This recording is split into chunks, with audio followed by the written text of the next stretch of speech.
please welcome your host, the creator of the Game Awards, Jeff Keighley.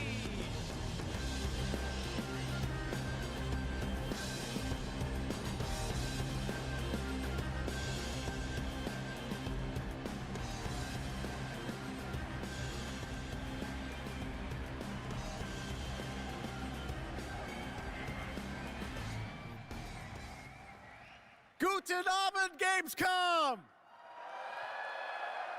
And hello to everyone watching around the world. This is opening night live from beautiful Cologne, Germany. And we Just in have our time. biggest live audience of Just in time. fans What's up, ever. everybody? Here at Cologne Messe, over 5,000 people together as a community to celebrate our love of games. And of course, millions of you watching online around the world. Welcome. We have gathered. Ignore the Cyrax trailer. I accidentally forgot to change the title of the YouTube stream, so it says the past stream. So forget. Sorry, my bad on that one. It's not a Cyrax trailer.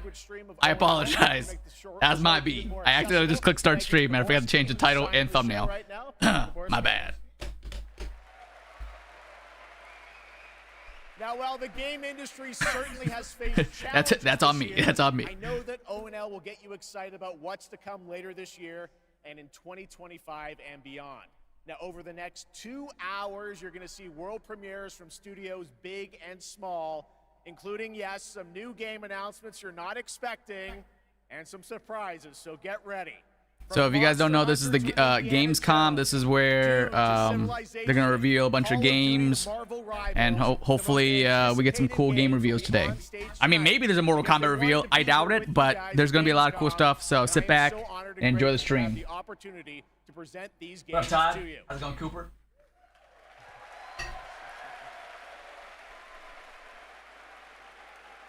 I don't think they're gonna show an MK trailer.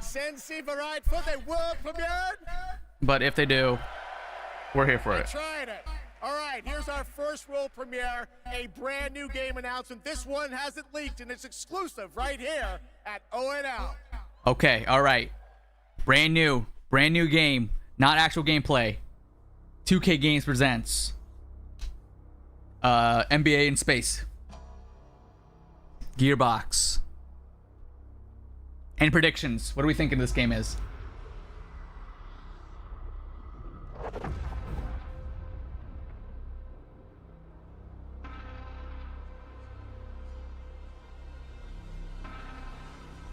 I still have no idea. Transformers?